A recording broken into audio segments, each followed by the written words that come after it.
और उसमें एक जो मेरा मजमून है ना, जो मैंने तैयार किया था, वो है ईमानदारों की मेहनत का फल। अब मेहनत मैंने की हो और फल इन्हें मिले, ये कैसे हो सकता है?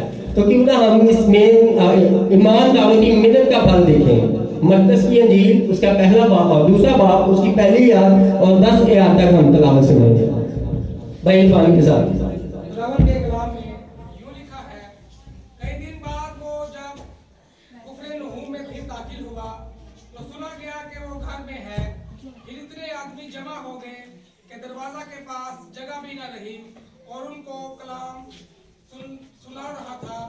और लोग एक मखलूज को 4 आदमियों से उठवाकर उसके पास लाए, मगर जब वो भीड़ के सबब से उसके नजदीक ना आ सके तो उन्होंने उसे छत को जहां वो था खोल दिया और उसे उधेड़ कर उस चारपाई को जिस पर मखलूज लेटा हुआ था, यीशु ने उनका ईमान देखकर मखलूज से कहा, बेटा तेरे गुनाह माफ हुए।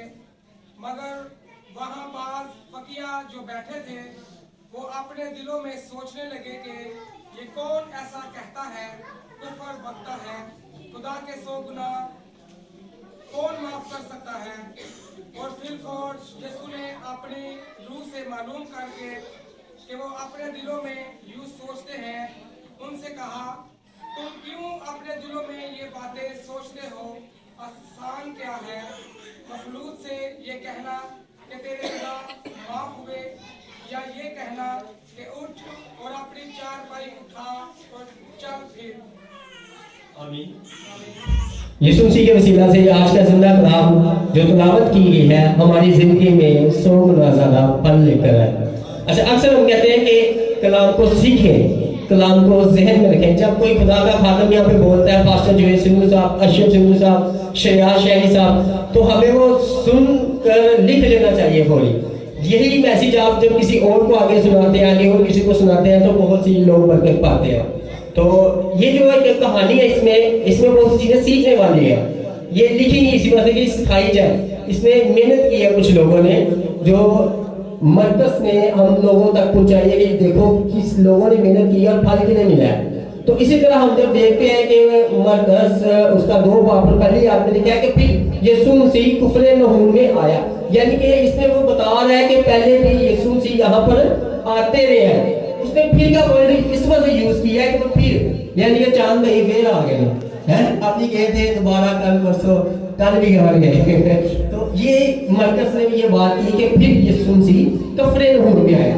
अब कफरे नहूम के जो मायने हैं पता है किसी को, कि बता सकते बच्चा नहीं? अच्छा, कफरे नहूम के जो मायने हैं वो है आराम की जगह, सुकून की जगह, कस्बा या घर या शहर लगा लो। यीशु मसीह का अपना शहर था, अपना घर था उनका वहां पर, और वहां पे आराम करने आते थे। और जब उन्होंने उनकी जिंदगी जो है 3.5 साल सवालों के साथ ही गुजरी है। वहां हमने बस के ही रखे हैं सवाल का, उन्होंने सबके सवालों के जवाब दिए। और यहाँ पर भी जब यीशु मसीह उठते हैं तो लिखा है कि फिर वो उस जगह पर फिर आया, और इतनी भीड़ थी कि दरवाजे के पास भी जगह न थी, यानी कि गेटों बाहर भी वहां पहुंची हुई थी। अब लोगों ने क्या किया है कि 4 ईमानदारों को ढूंढा। इस कहानी में आप देख सकते हैं, साथ साथ पढ़ सकते हैं, मैं तो छोड़ कर रहा हूँ। और उन्होंने कहा जी कि आप लोग जाके एक मसलूक को जो पाहिज है उसको लेकर आओ। और उन्होंने भी तेरे फेर ना की थी, नहीं तो इतने काल दो ना नाल दे रोजा फैमिली को भाग ले आओ जाओ, तो वो कहेंगे भाई मैं ते ये नाल ले आने दे, मेरे को मोटरसाइकिल मांग के ले गया। सो बहाने बच्चों के होते हैं, बड़ों के भी होते हैं जाने के। तो इन्होंने क्या किया, जो वो लोग वहां पे मौजूद थे वो भी ईमानदार थे, और जो उन्होंने लोगों को ढूंढा आगे वो भी ईमानदार 4 निकल आए। और वो फौरी गए लेने, पता नहीं कहां से गए, 1 किलोमीटर के फासले से या कहां गए, खैर वो उस मसलूक को उठा के लाए। जब उसे लेकर आते हैं ना तो वो देखते हैं तो भीड़ बहुत है, इतनी भीड़ है कि दरवाजे के पास भी जगह नहीं है, और यीशु मसीह आगे अंदर है और वो कलाम सुना रहा है। अब इस मसलूक को यीशु मसीह के पास कैसे पहुंचाए? फिर लिखा है कि वो मसलूक को छत पे उन्होंने चढ़ाया। अब देखना है कि वो छत पे चढ़े कैसे, छत पे चढ़ने के लिए सीढ़ियों की जरूरत पड़ी होगी। पता नहीं पहली सीढ़ी कैसे होती थी, इस तरह थी आप जैसे लाइन वाली होती है ऐसी थी, लेकिन उन्होंने मेहनत की, स्ट्रगल की, चारपाई को छत पे लेके गए। फिर उन्होंने छत को उधेरा भी। अब उधेरने के लिए भी उनको इस स्ट्रगल की जरूरत पड़ी। उन्होंने अपने औजार इकट्ठे किए होंगे, थोड़ा छेनी वो कैंडी वगैरह जो भी उन्होंने ढूंढा और उस छत को घेरा और लिखा हुआ है कि बिल्कुल वहां से उधेरा जहां यीशु मसीह मौजूद थे उस जगह पर। अब मैं यहाँ पे खड़ा हूँ और ऊपर से कोई बंदा ठाक ठाक लगा दे या 10 से नीचे आ गए यार अब पहले बताते भाई हम वहां जाते ही ना, लेकिन यीशु मसीह वहां पे खामोश नहीं है। उन्होंने सिर्फ देखा है कि ये कर क्या रहे हैं। उन्होंने जब वो सारी चीजें उधेरी, छत उधेरी, फिर उन्होंने रस्सी का इंतजाम किया इसमें। उन्होंने रस्सी का इंतजाम करके चारपाई को बांधा, चारपाई को फिर उन्होंने नीचे लटकाया और जब लटकाया तो फिर वो जो शख्स था, मसलूब था, वो वहां आ पहुंचा जहां यीशु मसीह खड़े थे। और यीशु मसीह देख रहे थे कि इतनी मेहनत, इतनी स्ट्रगल कहां से बंदे को लेके आए, इन्होंने कितनी मेहनत की है, छत को दे रहा है, बंदे को नीचे किया, वो उसको देख रहे हैं। अब यीशु मसीह के इसको मैं क्या बोला। और जब यीशु मसीह ने उसको देखा शख्स को, तो उसने तो डिमांड ही नहीं की थी कि यीशु जी आप मुझे शिफा दें, मैं आपसे शिफा लेने आया हूँ। मैंने इनको कहा था कि यार आज मेरी मदद करना, मैंने सुना यीशु नासरी कफरनहूम में आज दाखिल है, जब मैं मुझे भी ले जाओ। उसने तो कोई डिमांड ही नहीं की थी इस तरह की। वो तो खामोश था, मसलूब था, गुनाहों के सबब से मुर्दा पड़ा हुआ था।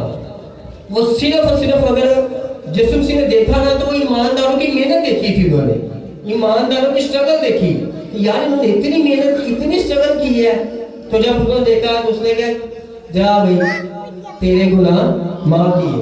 तो आसान क्या था गुनाह माफ करना है कि ये सब ये कह देते यीशु मसीह उठो चारपाई उठा और अपने घर जा, दोनों में से क्या आसान था बताओ क्या आसान था?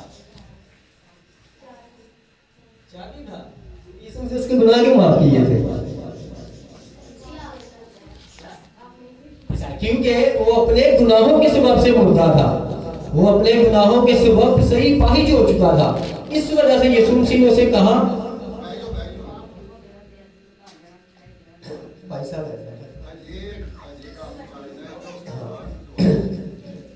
तो यीशु मसीह ने उसके गुनाह इस वजह से माफ किए थे क्योंकि वो गुनाहों के सबब से तो मुर्दा था।